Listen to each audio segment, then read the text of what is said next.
A 20-year-old with $4 bought a locked rail car nobody wanted in a town she hadn't planned to stop in. The door hadn't been opened in 30 years. When it finally gave, the smell wasn't rot. It was old paper, machine oil, air that had been sealed away from time. Inside, everything was exactly where someone had left it.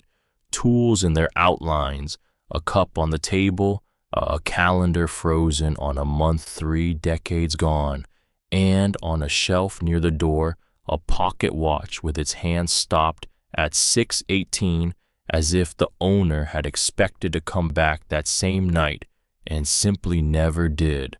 There was a name written in pencil on every photograph pinned to the wall. She didn't know it yet, but somewhere in that car, underneath the floorboards, was the reason certain people in that town had been hoping nobody would ever open that door. The old rail car didn't look like much from the road. It looked like something the county had been meaning to deal with for 30 years and simply hadn't gotten around to. Vera Callum stood in front of its locked door in the gray light of late afternoon, a crumpled receipt in her hand, a duffel bag at her feet, and nowhere else to be. The door hadn't moved. Her palms were raw, and somewhere behind her, past a tangle of overgrown track and waist-high grass, the last bus out of Heron Falls had already come and gone without her on it. She had paid $4 for this. The bus broke down 11 miles outside of town, just past the state route junction where the hills started and the cell signal didn't. 1 minute it was running, and the next it wasn't, the engine going quiet in a way that felt final rather than temporary. The driver said the replacement would be 3 hours, maybe 4, and told everyone to stay close. Vera didn't stay close. She had learned a long time ago that waiting in one place rarely changed where you ended up. She pulled her duffel out of the overhead rack, thanked the driver without meaning anything particular by it, and started walking toward the nearest cluster of lights she could see through the trees. Heron Falls was the kind of town that looked from a distance like it might still be doing fine. Up close, it told a different story. The storefronts on Main Street were a mixed record of what had held on and what hadn't.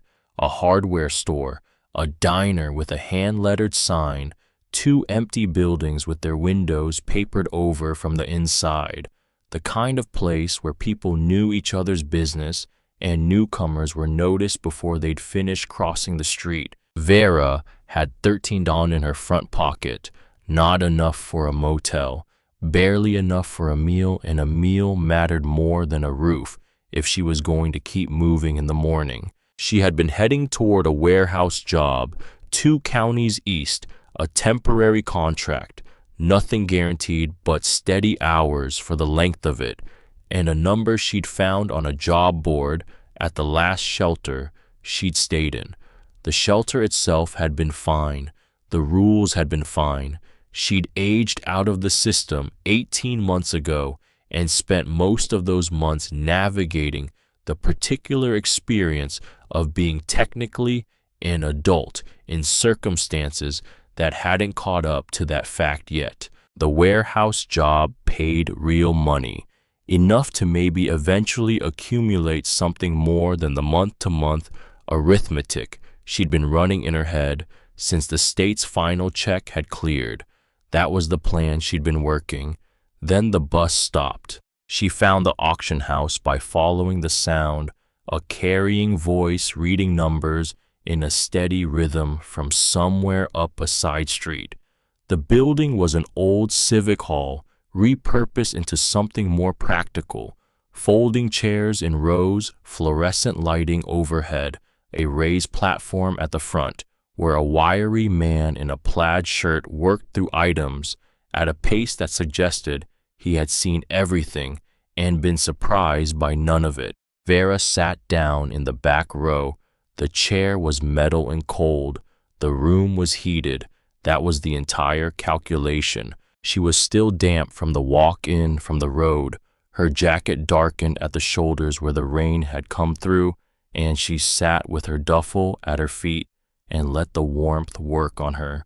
While the auctioneer moved through lots she paid no attention to, a garage full of equipment, 2 acres of bottomland no one seemed enthusiastic about, a set of storage units whose contents were a mystery the room did not appear eager to solve.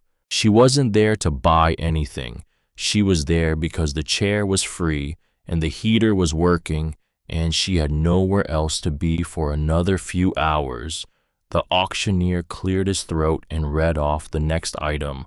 Lot 47, one abandoned rail car sitting on a strip of tax-forfeited spur land behind Tanner Creek Road. The county had seized the parcel 11 years ago for unpaid back taxes. No buyers since. Sold as is. Where is parcel and rail car together? Opening bid $4. The room went quiet in the particular way rooms do when something is either a very good deal or an embarrassment no one wants to be associated with. A man in the 3rd row muttered something about rust. Someone near the window said the thing hadn't been openable in 20 years. A woman 2 seats over from Vera said the county ought to be paying for the privilege of getting rid of it. No one raised a hand. Vera was still watching the auctioneer when she heard herself say $4. She wasn't sure afterward exactly what had made her do it. She had gone over it in her mind more than once in the days that followed, and the best she could come up with was the phrase itself, sold as is, where is, and the particular feeling it produced. Nobody was going to ask about her credit history. Nobody was going to run a background check or request a reference or ask for a permanent address that she didn't have. The transaction was exactly what it appeared to be. She paid her money. She got the thing. No questions attached. The gavel came down before anyone in the room had time to reconsider. Sold. Young lady in the back, $4 lot 47. She walked out into the evening air with a receipt in a slip of paper with an address written on it in the auction clerk's handwriting. The rain had led up to a fine mist that caught in her hair and settled on her jacket as she stood on the sidewalk trying to understand what she'd just done. $4. She had 9 left. No one would come looking for it. No caseworker would show up with a form to fill out. No shelter had a rule about this particular thing. It was, as far as she could tell, simply hers, whatever it was, wherever it sat, however useless it turned out to be. For a girl who had spent her entire life as a name on someone else's paperwork, that was something she didn't quite have a word for yet. She found a narrow spot under the overhang of the diner that night, out of the wind, and slept sitting up against the wall until the kitchen staff arrived in the early morning. She'd done it before. It wasn't comfortable, but discomfort was a known quantity. She moved on before anyone had to ask her to bought a coffee and a roll at the counter with $2 she'd kept separate, and felt the edge of hunger go from sharp to manageable. In the morning, she asked the woman working the counter for directions to Tanner Creek Road. The woman, heavy-set, quick-moving, the kind of person who had been working the same breakfast shift long enough that she did everything without looking at it, studied her for a moment before pointing her south and telling her to follow the road past the old grain elevator and turn left at the fence with the broken gate. You're the one who bought that rail car. Not a question. News moved fast in Heron Falls. Vera had already gotten that impression. Yes, ma'am. The woman looked at her a moment longer, then refilled her coffee without being asked. Lot 47's been sitting back there since before my daughter was in school. Nobody ever wanted it. She set the carafe down. Everybody's got a theory about why. Vera waited. The woman turned back to the grill with the efficient disinterest of someone who had said exactly as much as she intended to. The spur road wasn't on any map she could find on her phone. She followed the directions past the grain elevator, a rusted cylinder that had clearly outlasted whatever operation it had once supported, and turned left at the fence. The gravel gave way to packed dirt, the dirt to something that was more weeds than path, and after about half a mile she came around a stand of scrub oak and saw it. The railcar sat at the end of a dead-end stretch of track that the ground had been slowly reclaiming for decades. The rails themselves had nearly disappeared under the grass, visible only in places where the weeds thinned and you could see the rust-brown line beneath. The car's wheels had settled unevenly into the earth. The whole frame tilted slightly to the left, as if it had given up on the idea of going anywhere and decided to become part of the landscape instead. The paint had faded past any identifiable color. What might once have been green had gone gray at the top and brown at the bottom, the metal underneath showing through in patches where the surface had given up entirely. Along the base of the car, a thick line of rust ran unbroken from one end to the other, the kind of rust that happened not in one season, but in many, layered and patient and structural. Both sliding doors were secured with steel locking bars bolted through brackets that were themselves nearly solid with corrosion. Vera stood in front of the near door for a long moment, taking inventory. Then she set her duffel down in the grass, found a length of iron pipe in the weeds, not far from the tracks, wedged one end behind the locking bar, and pulled. The bar held. She repositioned the pipe, got lower, used her legs instead of her arms, and pulled again. The metal bit into her palm through the pipe's surface. The bar moved maybe an eighth of an inch, or maybe that was her imagination compensating for the effort. She tried hammering the bar with a flat rock she found in the gravel. She tried bracing her foot against the wheel housing and pulling with both hands. She tried working the pipe along the bar's length, looking for a weak point in the core, a seam, a place where 30 years of rust hadn't fully fused the mechanism into something closer to stone than metal. By mid-afternoon, her palms were split in two places, and the bar had not meaningfully moved. She sat down in the grass with her back against the warm metal of the car's siding, using the narrow overhang of the roofline as the only shelter she had. The rain had come back, not heavy, just a thin, persistent drizzle that got inside her collar and worked its way down her back. She thought about walking back to town to ask about a crowbar. She thought about how that conversation would go. A stranger with no address asking to borrow tools for a rail car that most of the town apparently considered a liability. She kept trying on her own a little longer. The pipe bent before the bar gave a quarter inch. She set it down and looked at the door, and the door looked back at her, immovable as anything she'd ever encountered, sealed by decades into a patience she couldn't match. That was when she heard the truck slow on the road behind her. The woman who got out was somewhere in her early 70s, with the kind of build and movement that came from decades of physical work, compact, deliberate, nothing wasted. She wore canvas work pants and boots that had been resoled at least once, and she looked at the bent pipe in the grass and the split skin on Vera's palms with an expression that didn't contain much surprise. "You're the one who bought it." $4, Vera said.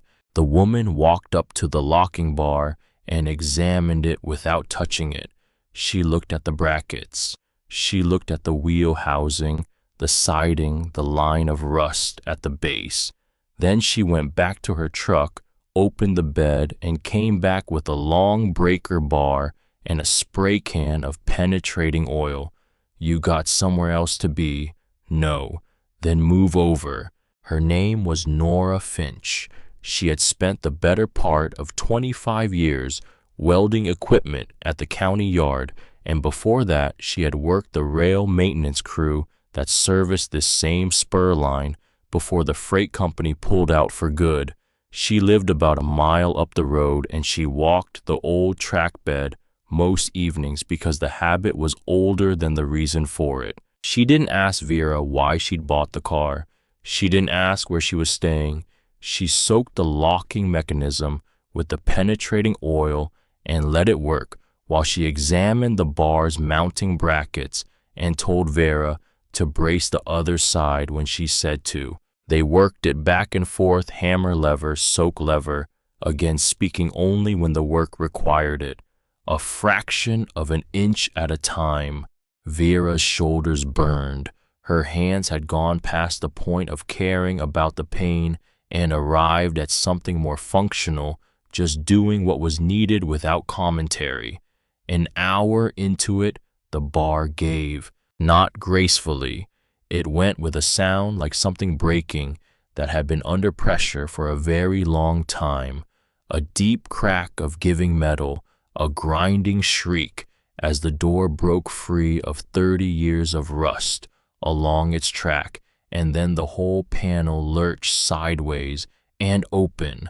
The smell that came out stopped them both. Not rot, not the damp wood and mildew smell of something abandoned, something else entirely dry and still and faintly mineral, like the inside of an old trunk that had been sealed tight. Dust and paper and the ghost of machine oil. It was the smell of air that had been kept somewhere long after the world outside moved on without it. Nora had a flashlight on her belt. She clicked it on. The beam moved slowly into the car's interior, and neither of them spoke for a long moment. The inside was intact, not empty, not stripped, not scavenged, which was what happened to every other abandoned structure in 3 counties. Eventually, the valuable things walked off, and the rest left to weather. This was something different. A narrow fold-down table was latched against the far wall, a chipped enamel cup still sitting on it, a stack of papers held down by a small brass weight. 2 leather suitcases were stacked in one corner, their buckles filmed with green. Tools hung on a pegboard along one wall, each in its outline, not a single gap. Black and white photographs were pinned in a row above the pegboard. Men in railroad uniforms standing beside engines, crouching near machinery. Dates and names written in pencil along the white borders of each one. A small cot was folded against the opposite wall, a wool blanket tucked over it with the particular precision of someone who had made their bed the same way every morning for years. A calendar hung above the tool pegboard, still open to a month that had never been turned. On a shelf near the door, a railroad company pocket watch, face-up hands stopped at 6:18. The light moved across the table, the cot, the photographs, the tools in their outlines, the cup on the table with its rim of old tannin stain. 30 years of fine gray dust lay over everything without disturbing any of it. Nora moved the flashlight back to the photographs and held it there. "Somebody lived in here," she said quietly. The way a person says something they're only half ready to believe. Vera stepped inside. The floor took her weight without sound. She walked to the photographs and looked at them one by one, at the faces and the dates and the names written in that careful, even hand. The same name appeared on more photographs than any other, written in pencil, faded but legible: Miles Garrett. She looked at the cup on the table, at the pocket watch with its stopped hands, at the blanket folded as if its owner expected to come back and use it again that same evening. Nora lowered the flashlight and let the quiet sit for a moment. Then she said, "Whoever he was, he didn't leave. Something left him." She said it simply without drama, and then she clicked off the flashlight and walked back out to her truck, leaving Vera alone with the gray light and the dust and the photographs of a man named Miles Garrett, who had arranged everything in this small space with a care that did not suggest someone planning to disappear. Vera stood still in the middle of the car for a long time. She had spent most of her 20 years moving through rooms that held other people's histories, foster homes with photographs on the walls that weren't her family group facilities, with rules posted in the hallways written for everyone and no one in particular. She had learned to read a room quickly, to understand what it wanted from her and what she could expect from it. This room was not asking anything from her. It was waiting. She wasn't sure she understood the difference until just then, standing in the stillness with the dust settling around her footprints on the floor, that a room could simply be patient, that something could be left somewhere by someone who believed, with a care she could feel in the precise arrangement of every object, that the right person would eventually arrive. She didn't know yet whether she was the right person. She pulled the cot down from the wall. The mechanism worked stiff but functional. The blanket was dry, miraculously dry, she thought, given everything, and she shook it out and laid it back over the canvas. Outside, the drizzle had stopped. Through the open door, the light was going the particular gold of late afternoon behind clouds, and the old track bed ran back into the trees, looking like something from a long time ago. She sat on the cot's edge and looked at the photograph of Miles Garrett closest to her, now the penciled name sharp in the fading light. A man in his 50s, she thought, standing beside the nose of a locomotive with his arms crossed and his expression the kind that didn't need to prove anything. He had built this space carefully, maintained it, kept every tool in its place, and every document weighted down against movement. And then he had simply stopped, not packed up and moved on, not sold or donated or given away, left it, all of it, exactly as it was, the blanket folded, the cup on the table, the watch on the shelf. Vera didn't have an explanation for that yet, but she had, for the first time in recent memory, a place that was hers, with no asterisk attached to it, and a question that felt like it belonged to her in the same uncomplicated way. She lay back on the cot in the gathering dark, listening to the sound of wind moving through the grass along the old track bed, and decided she wasn't going anywhere until she understood why Miles Garrett had. The first week was about making the car livable enough that she didn't have to think about it constantly. The roof had 3 places where the seam had separated along the rivet line, not gaping but enough to let in a thin stream of water. When the rain came sideways, she found a roll of self-sealing flashing tape at the hardware store on Main Street and bought it with money she hadn't spent yet, on food, reasoning that a dry floor was more important than a full stomach for another day or two. The hardware store owner, a compact woman in her 60s who moved between the aisles like she knew the exact weight of everything in them, didn't ask what the tape was for. She made change without comment and then said, almost as an afterthought, that there was a cardboard box of miscellaneous fasteners and sealant tubes in the back she'd been meaning to deal with if Vera wanted to go through it and take what was useful. Vera went through it. She took what was useful and left the rest organized. The Lucky Fork Diner sat on a corner, a block off Main Street, with a hand-painted sign and a menu that hadn't changed much in 20 years, which was the kind of stability a certain kind of town produced without trying. She asked for the owner and was pointed toward a broad-shouldered woman in her mid-50s coming out of the kitchen with a dish towel over one arm.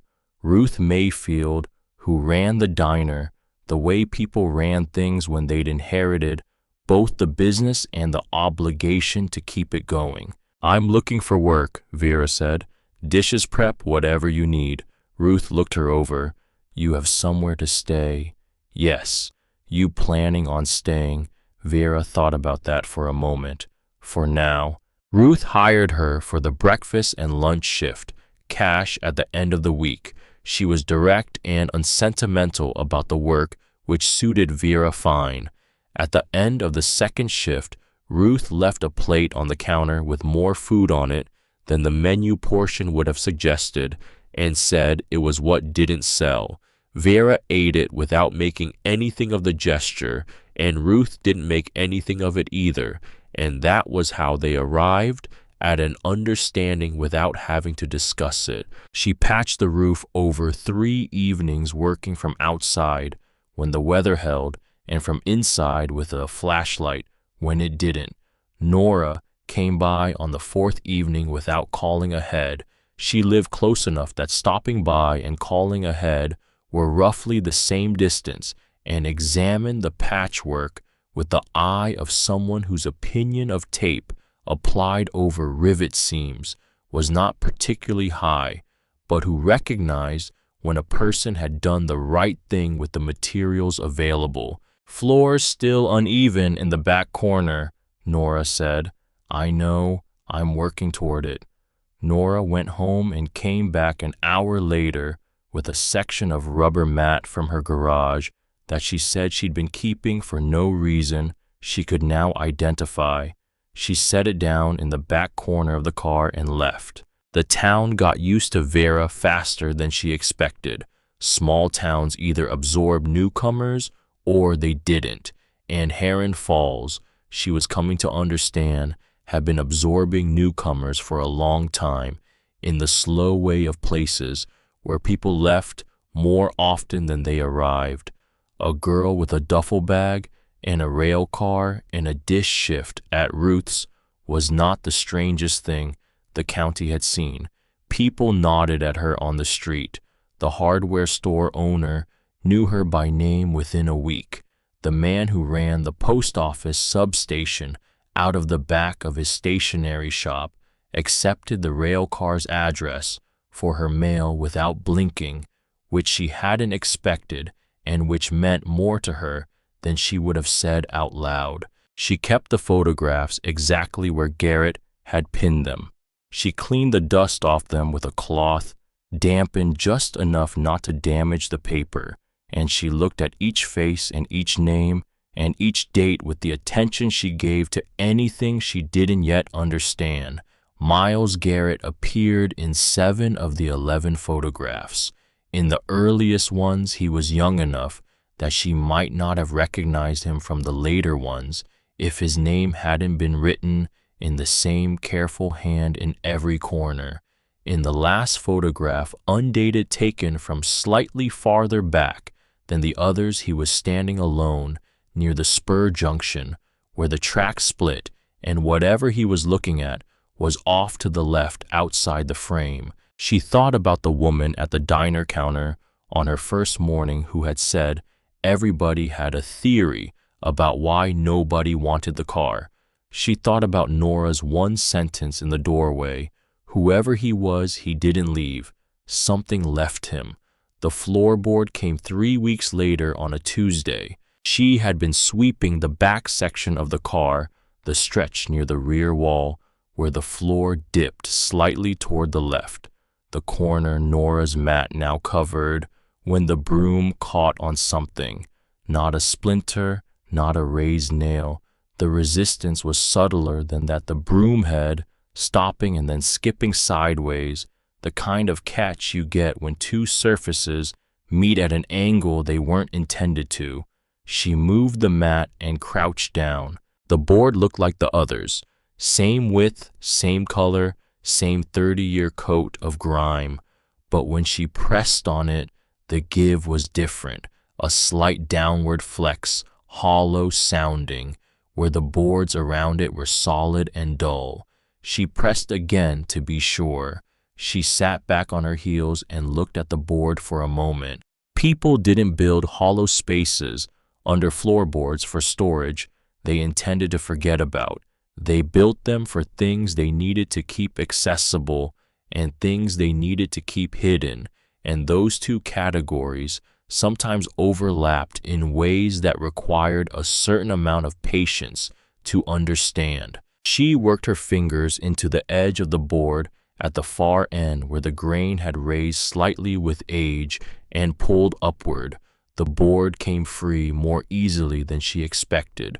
The wood had swelled and settled over the decades into a fit that held without fasteners, the way old things sometimes held themselves together through sheer familiarity with their own shape.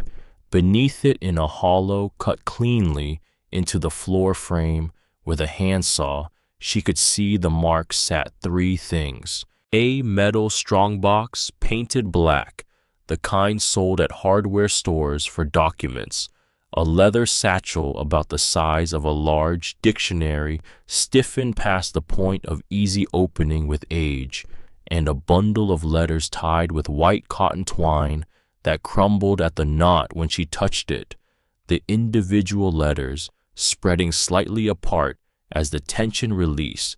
She didn't open any of them immediately. She sat with her back against the rear wall and looked at what was in front of her for long enough that the light through the open door moved a few degrees across the floor. Nobody hid things this carefully by accident. The hollow space had been planned, cut by hand, finished at the edges deep enough to hold what it held without strain.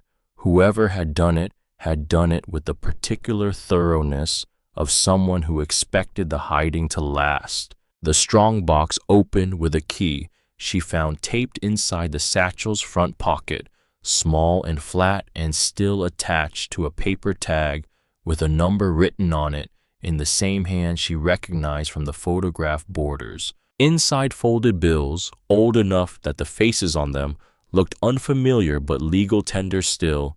She counted $340, which she set aside carefully. A bundle of railroad company bonds, the paper heavy and formally printed, each one bearing the company seal and a denomination and a date, and a thick manila folder, its clasp still fastened, holding papers that she took out one by one and laid on the fold-down table in the order she found them. Survey maps, the kind drawn with instruments rather than printed by machine, the lines precise and the notations small and crowded into the margins. Copies of letters addressed to the county land office, the dates spanning a period of about 3 years, none of them with any indication they'd received a response, and page after page of handwritten notes, Miles Garrett's handwriting.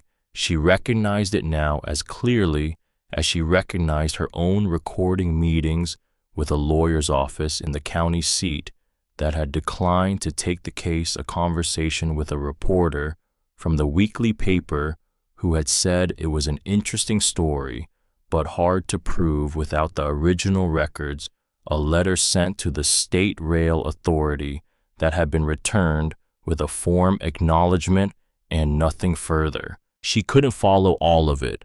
The legal language was specific in ways she didn't have the background to parse, and the survey maps required knowledge of the land they described that she didn't have yet, but she understood enough to see the shape of what she was reading. Miles Garrett had spent the last years of his employment trying to tell someone, anyone, that something had gone wrong with how the railroad had transferred land along this corridor when it wound down its operations. He had been specific and organized and persistent about it, and at some point the persistence had stopped. The notes simply ended, not with a conclusion, not with a resolution. The last entry was a date and 3 words, no response yet. Vera put everything back in the order she'd found it. She kept the folder out. She made copies of the most legible pages on her phone, taking the photographs slowly and carefully in the light from the door, checking each one before moving to the next. Then she put the originals back in the strongbox, put the strongbox back in the hollow, and replaced the floorboard. She thought for a while before she did anything else. She knew from 20 years in the system that giving documents to the wrong person meant the documents disappeared. She was going to be careful about where these went and in what order. She put the phone copies in her duffel, took only those with her, and walked to the county offices on Prospect Street. The county records office occupied the ground floor of a building that had been several other things before it settled into its current function: high ceilings, good natural light, the particular orderliness of a place run by someone who had been doing it long enough to have developed strong opinions about filing systems. The woman behind the long counter had gray hair cut practically short and reading glasses on a chain, and she was cross-referencing 2 documents with the focused expression of someone who was not going to let the interruption rush her. When she finished and looked up, Vera set 3 of the phone photographs on the counter and said, "I'm trying to understand why these survey boundaries don't match the county's records." The woman, her nameplate said. P. Oakes pulled the photographs closer without picking them up. She looked at the first one for a long moment, then she looked at Vera. "Where did these come from?" "A property I own on Tanner Creek Road." Petra Oakes examined each photograph, and then she did something that Vera hadn't expected. She went to the filing cabinets along the back wall, not the computer, the cabinets, and pulled a drawer that took some effort to open, and came back with a slim folder that looked like it hadn't been touched in years. She set it on the counter and opened it without explaining what it was. Inside was a thin collection of documents, mostly copies of few originals. The name on the top sheet was Miles Garrett. Petra aligned one of Vera's photographs beside a county survey map from the folder. The boundaries on the 2 documents didn't match. The difference wasn't enormous, a matter of yards in some places, but it was consistent, and it ran in one direction, always in the same direction, and it always favored the same party. Petra set down the papers and looked at Vera over the top of her reading glasses. The railroad company filed revised surveys with the county in the early 90s, she said, when they were selling off their right-of-way properties during the wind-down. Standard procedure at the time, or at least presented as standard. She paused. What the documents in this folder suggest, what Garrett was documenting, is that several parcels along the spur corridor were recorded as full sales when the original agreements with the landowners were structured as temporary leases. The families involved believed their land would revert to them when rail traffic ended. The railroad's filings told a different story. Vera looked at the 2 maps side by side. He was trying to prove they'd been misrepresented. I was trying to get someone to look at what he'd found. The county wasn't the right venue. The state rail authority told him it was outside their jurisdiction once the company had dissolved its operating entity. The newspaper. Petra stopped. She took her reading glasses off and set them on the counter, and when she spoke again, it was in a different register, quieter and more direct. "I wasn't here 30 years ago, but I've seen the record of it in these files. Someone sat across from this counter with the same question. I don't know who heard it then, or who chose not to." She put her glasses back on. He raised his concerns internally. First, she continued back to her professional voice, The company's response was to question his handling of records. He was pushed out of his position not long after. The note in our file says he contacted the county one more time after that by letter. There's no reply in the record. He kept his own copies, Vera said, because he knew the official ones could be made to disappear. The sentence sat between them for a moment. Vera gathered the photographs from the counter. If his documents are genuine and someone compared them against the original agreements the family signed, not the railroad's revised filings, the originals the families actually have, would that be enough? It would be the beginning of enough, Petra said carefully. What I can tell you is that the parcel you purchased, the track bed strip itself, has always been unambiguously railroad property. The county's tax seizure was clean. Your purchase is clean.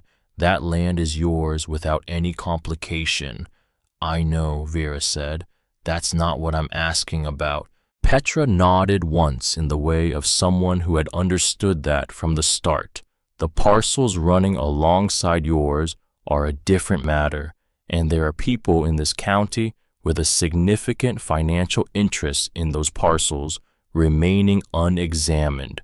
She said it plainly without drama, and then she went back to the filing cabinet and put the folder away. Vera knew who owned the company before he arrived.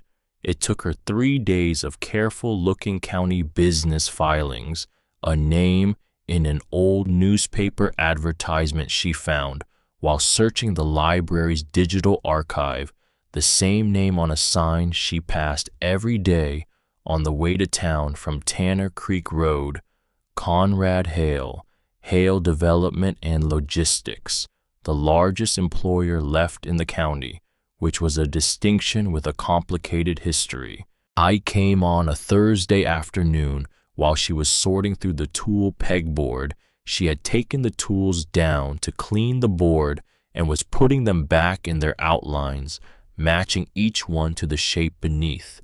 She heard the car before she saw it, a heavy engine idling at the end of the gravel path, and then the sound of a door closing with the quiet certainty of an expensive vehicle. Hale was tall, somewhere in his 60s, dressed in a way that said he hadn't needed to think about what to wear in a long time.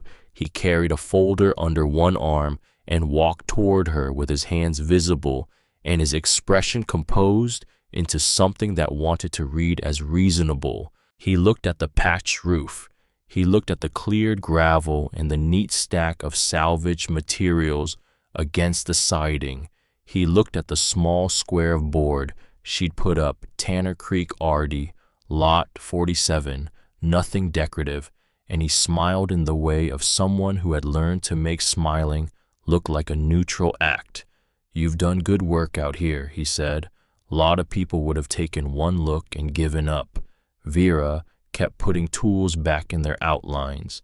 Can I help you? I explained what he wanted directly. She gave him that he didn't dress it up. He wanted the parcel. He would pay for it fairly, more than fairly. He named a number that was more money than she had ever seen in one place applied to anything that had to do with her. She looked at the folder under his arm, at the way he hadn't opened it or referred to it. He had not mentioned Miles Garrett, had not acknowledged the photographs visible through the open door, had not asked anything about what the car contained. He had described the car and the land as though they were simply real estate, as though nothing in them had any particular history worth noting. Let me think about it, she said. He said that was completely reasonable. He left her his card and walked back to the car with the unhurried ease of someone who didn't expect to hear no. Vera stood in the doorway and watched the car turn onto Tanner Creek Road and disappear. The spur corridor ran nearly straight to the state route. She had looked at the maps enough by now to understand what that line was worth to a company moving heavy loads by truck through a county that charged weight fees on its roads. The parcels running alongside hers, if the question of their ownership was ever seriously raised, would complicate every easement arrangement Hale's company had built its logistics around. And the only person currently standing on the one piece of that corridor the railroad had actually 20-year-old with a duffel bag and a folder of old documents she wasn't supposed to know about. She went back inside and stood in front of Miles Garrett's photograph for a long time. The letter arrived 8 days later, registered mail addressed to her by name at the Tanner Creek Road address. 3 pages single-spaced, formatted with the particular precision of a document designed to overwhelm on presentation before you'd read a word of it. The language questioned the validity of the auction itself, suggested that Lot 47 had possibly been listed in error, cited an unspecified question regarding the parcel's chain of title, indicated that her purchase might be subject to review. There was no specific claim, there were no facts cited, there was only language dense and technical and pointed in a direction like a sign that said, dangerous, without specifying what or why. She read it twice. She had seen versions of this before, scaled down the letter from a shelter administrator, explaining why her bed had been given to someone else, the form from the state, explaining why her case had been transferred to a different worker, documents designed to read like inevitabilities when they were actually choices, written in a language that assumed the person reading it didn't know the difference between a decision and a rule. She took the letter to Petra, first not to have it solved, but because Petra had access to the one thing she needed confirmed, whether the letter had any factual basis in the county's own records. Petra read it standing up at the counter. Her expression didn't change much, but her mouth tightened slightly at the 3rd paragraph. The county's tax seizure of this parcel and your subsequent purchase at auction are both properly recorded. There is no irregularity in the title chain on your property. She set the letter down. This office did not receive any inquiry from this law firm prior to this letter being sent to you. They didn't check, Vera said. If they had, they would have found nothing to support this. Petra looked at her steadily. I'd recommend speaking to an attorney. Delia Marsh worked out of a shared office on the 2nd floor of a building on Clement Street. She was in her mid-30s, quick reading, and she had a habit of listening with her eyes on whatever she was reading rather than on the person talking. She absorbed more that way. Vera came with the letter and with copies of 3 documents from Garrett's folder. She didn't bring everything. She brought what she needed Delia to see to answer the specific question she had, which wasn't, what does this letter mean? She had already figured that out. The question was what they were actually protecting and whether what she had changed anything. Delia read the letter first, then the documents, then went back to the letter. Your property's clean, she said. The auction sale is solid. They know that this letter was written by someone who either didn't check the county records or checked them and wrote this anyway, and neither of those options reflects well on the intent. She picked up the survey copy from Garrett's folder. What concerns them isn't your 40 feet of track bed, it's the parcels next to it.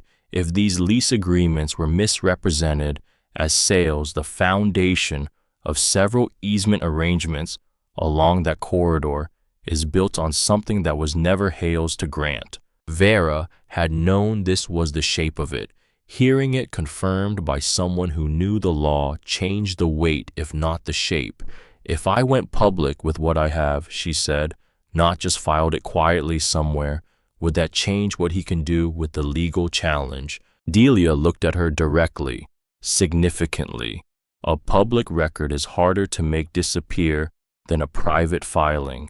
A public meeting at the county building with the record's custodian present and the press notified, creates a paper trail that's difficult to suppress after the fact. It also changes the optics of any continued legal pressure. Pursuing a challenge to a clean auction sale becomes harder to sustain when the press has already covered the underlying question and the county is formally on notice. She paused. And if he challenges the authenticity of what you found, we ask for state archive verification publicly with the press present. If the documents are genuine and based on what you've brought me, I believe they are, that verification will say so. Vera thought about what Petra had told her, that Garrett had done everything through proper channels quietly and had been quietly removed. The system he'd appealed to had absorbed his complaint and produced nothing. I want a public meeting, she said, not a negotiation. The county records office present and the local press on the schedule. Delia was already writing something down. That puts the documentation in the public record before anyone can argue it doesn't exist. Vera walked back to Tanner Creek Road that evening along the road rather than through the fields. She thought about a man who had made every argument through the correct channels and been given in return a form letter and a push toward the exit. She thought about what he had done after that, not given up, not left, but come back here and organize everything he knew with the patient precision of someone who understood that the right moment might need to wait for the right person. I had probably known he wasn't going to be the one to see it arrive. She wasn't sure what that said about either of them, but the meeting was scheduled for Thursday at 2 o'clock, and the documents were copied and organized, and whatever came next was going to happen in the open where it was harder to make disappear. She started with Nora, not because Nora was easy, but because Vera had already watched how Nora engaged with a problem directly, without sentimentality, and with a precise memory for things she had witnessed rather than things she'd been told. Nora had worked the county rail maintenance crew during the years Garrett had been documenting his concerns. She hadn't been involved in the land transfers, but she remembered the period and she remembered what happened to Garrett. They sat at Nora's kitchen table.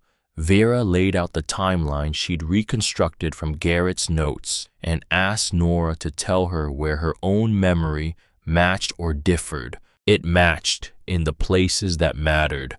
Nora remembered the year Garrett had started asking questions internally. She remembered that it had gone badly. She remembered the specific way his departure had been framed, that he'd been careless with documentation, which had struck everyone on the crew as implausible, given that Garrett was the most methodical person any of them had worked with. "I wasn't careless," Nora said. "He documented everything. If anything, he documented too much. That was the problem." She was quiet for a moment. We all told ourselves he moved on. It was easier than the alternative. She signed the statement Delia had prepared, reading it carefully twice before she picked up the pen. Ruth Mayfield at the diner was next for a different reason. Ruth remembered her father signing something in the early 90s, a lease agreement he'd told her for the strip of land behind the diner where the old rail spur ran. She had been in her 20s at the time and hadn't paid close attention. Her father had been clear it was temporary, that the land would come back to the family when the railroad stopped using the corridor. She pulled the original document from a kitchen drawer in a folder with other papers that constituted the diner's informal archive. It was a lease agreement. The term was clear. The reversion clause was clear. Ruth had kept it without quite knowing why, the way people kept things that didn't sit right even when they couldn't say exactly what was wrong with them. She read it twice while Vera sat at the counter and her expression shifted through several things before settling into something that was less surprise than confirmation.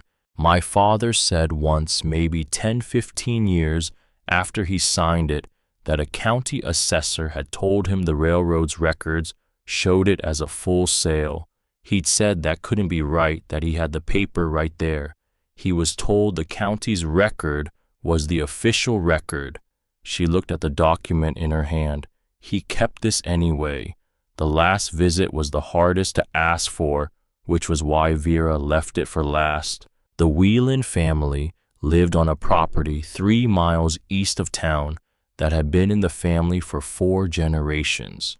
An older man opened the door when she knocked. William Whelan, in his late 70s, who regarded her with the measured wariness of someone who had learned to wait before deciding what a stranger wanted. She explained as clearly and directly as she could.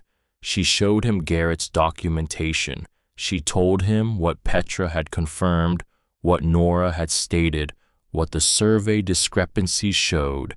He listened without interrupting.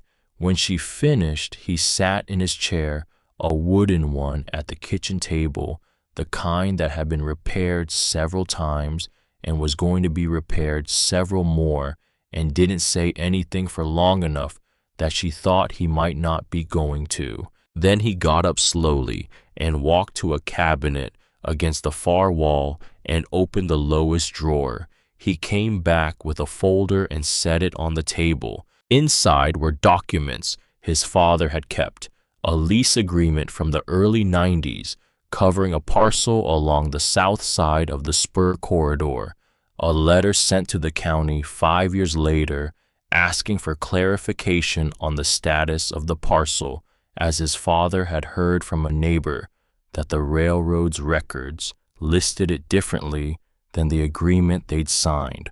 A form letter back acknowledging the inquiry. No resolution, no follow-up, just the papers his father had kept in that drawer for 25 years because he hadn't known what else to do with them. William Whelan looked at the documents for a moment before he spoke. He used to take this folder out maybe once a year, he said quietly. Not angry, just he'd look at it, like he was waiting for something to make sense.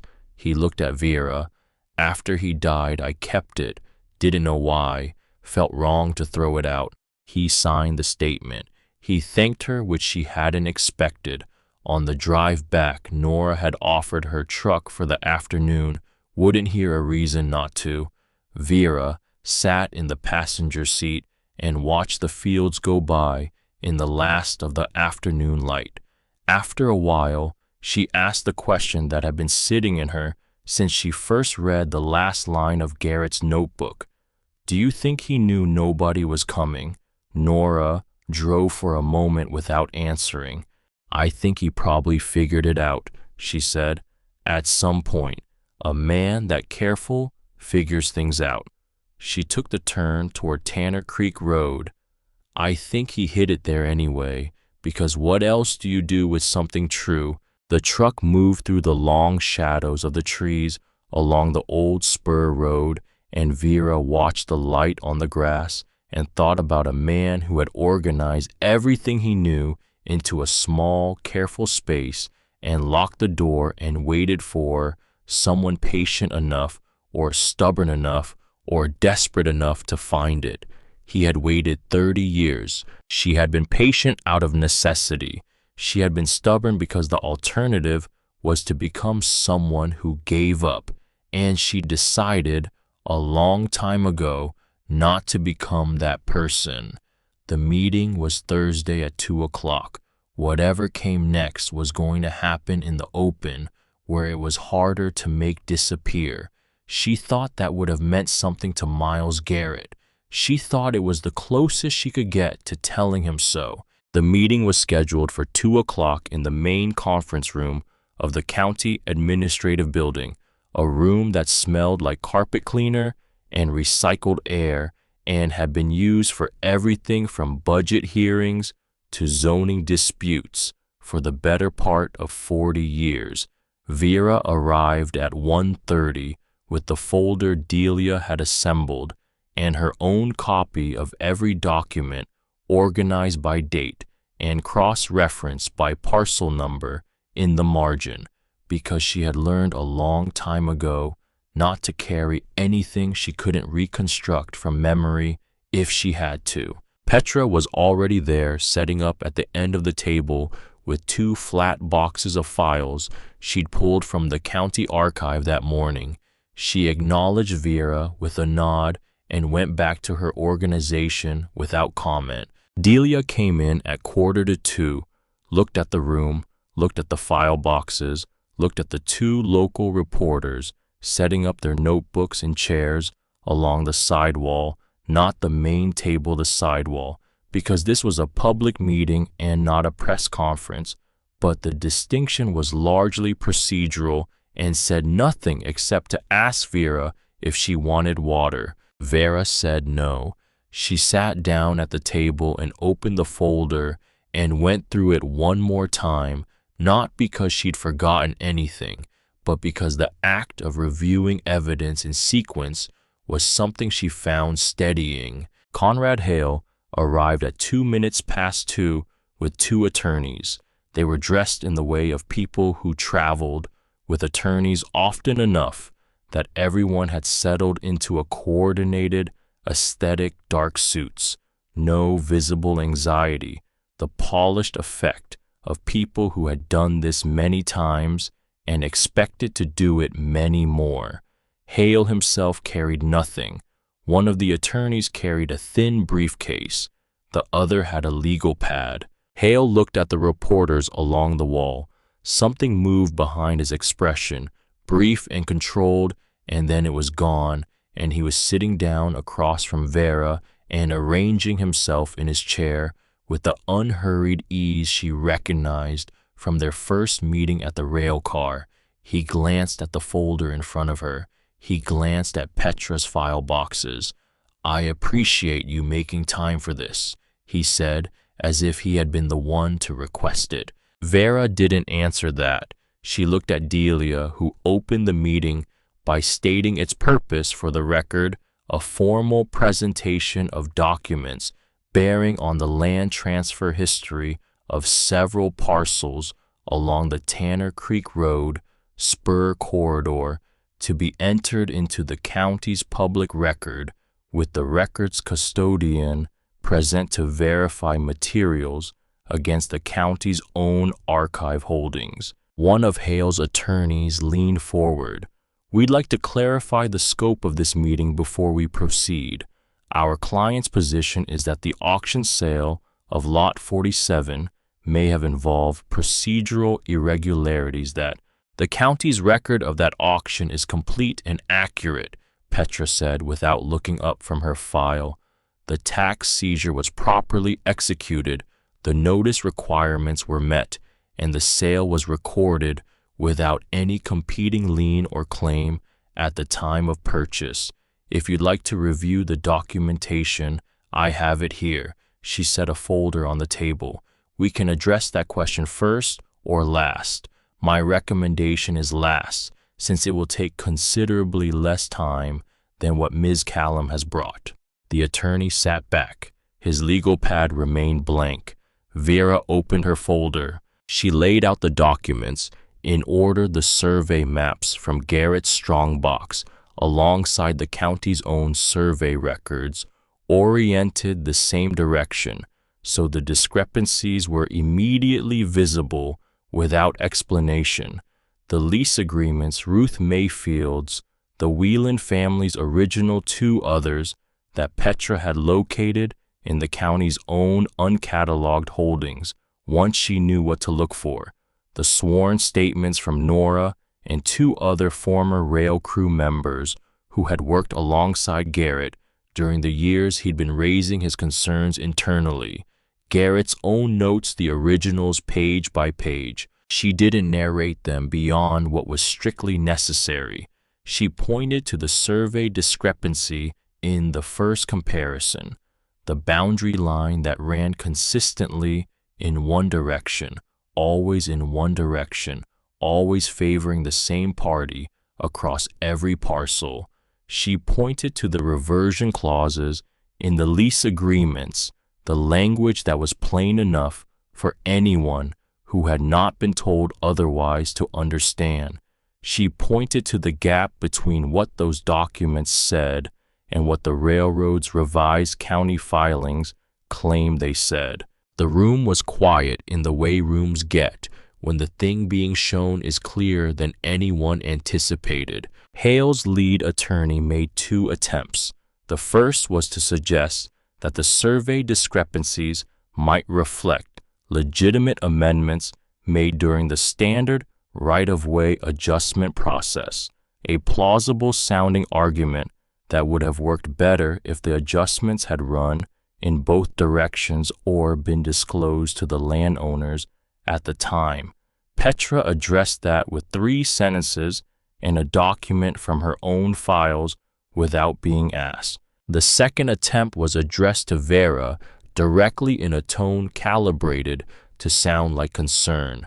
"We're not disputing that you found something genuinely significant," the attorney said, "but these are 30-year-old documents from a single source. Their authenticity could be tested by any competent document examiner, and the outcome of that process could go several ways. What we're suggesting is that a private resolution fair compensation, a clean close, might be in everyone's interest before this gets more complicated than it needs to be." Vera looked at him for a moment. "We'd welcome that examination," Delia said. "State archive verification with the findings entered into the public record. If you'd like to initiate that process, we'll agree to it." She paused. "The county archive materials that Petra has pulled this morning weren't from Garrett's collection. They were from the county's own files. The discrepancies appear in both." The attorney looked at his legal pad. He didn't write anything on it. Hale had been watching Vera for the last several minutes without participating in the exchange. He leaned forward slightly and looked at her directly, his voice dropping into the register of a conversation rather than a proceeding. "You've done something real here," he said. "I want to be clear that I recognize that, but I'd ask you to think about what a prolonged county review actually looks like for this town.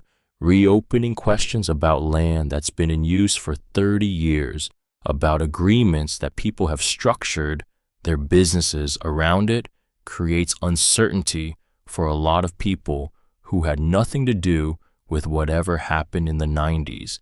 That's not a threat. That's just the reality of how these things unfold." Vera thought about William Whelan sitting at his kitchen table, a folder his father had kept for 25 years in his hands. He used to take this folder out maybe once a year, like he was waiting for something to make sense. She thought about the locked door and the watch on the shelf and everything in that car, arranged with the care of someone who understood that the waiting might be very long. Those families structured their livelihoods around land they believed was theirs, she said. That uncertainty's been theirs for 30 years. They just didn't know anyone else knew about it. Hale looked at her for a long moment. The polish in his expression didn't disappear exactly, but it thinned, and what was underneath it was something older and less comfortable. He picked up his folder. His attorneys gathered their materials. The 3 of them left the room without the measured unhurriedness that had characterized Hale's arrival. One of the reporters was writing. The other was looking at the survey maps Vera had left on the table, the 2 documents side by side, and she thought about asking whether she could photograph them, and Petra said yes before Vera had finished the thought. The formal withdrawal of the legal challenge came by mail 11 days later, addressed to Delia's office, a brief letter stating that Hale's firm had reviewed the county record and determined that no procedural irregularity existed in the auction sale of Lot 47 and that they were withdrawing their inquiry accordingly. No explanation, no acknowledgement of anything beyond the narrow question they had started with, which was the question that had never really been the point. The county's formal review of the disputed parcels along the spur corridor was announced 2 weeks after that. It would take months, title searches, hearings, family claims that had been waiting in kitchen drawers and attic boxes for 3 decades. Vera would follow it as it went, but it wasn't hers to run, and she didn't try to make it so. She had put the documents into the light.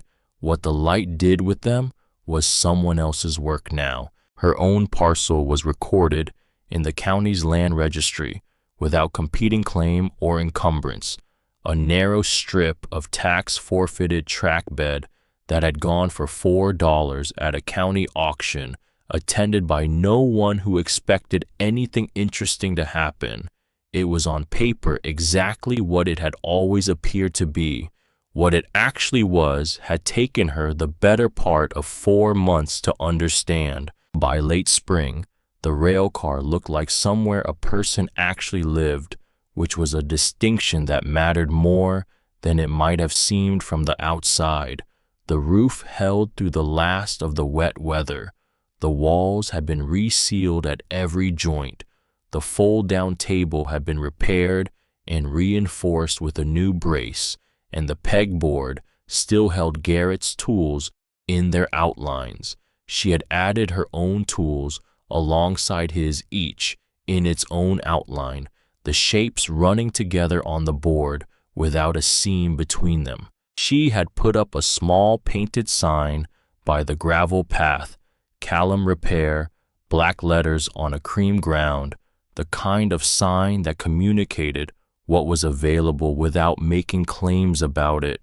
She fixed small engines, appliances, bicycles, anything mechanical that someone needed working and couldn't afford the shop rate in the county seat. Enough work found its way to Tanner Creek Road that she had regular income within a month, and more than regular within 2. Ruth sent repairs alongside food, now packaged as a commercial transaction because Vera had asked for it to be. Nora came on Saturdays, arriving without advance notice and staying for the amount of time the work or the conversation warranted. She had brought her own tools twice and left them both times, and neither of them had said anything about it. Garrett's photograph was still on the wall.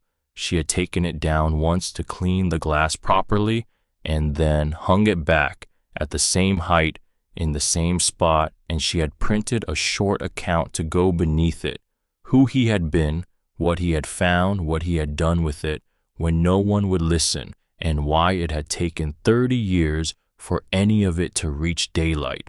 Petra had helped her write it, cutting the things that were more generous than accurate and keeping the things that were true. It was 6 sentences. It seemed like enough.